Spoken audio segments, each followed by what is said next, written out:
وأنا اخترتك فاستمع لما يوحى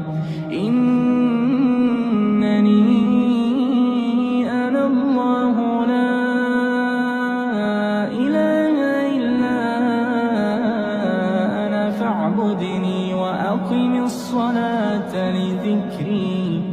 إن الساعة آتية أكاد أخفيها لتجزى كل نفس بما تسعى فلا يصدنك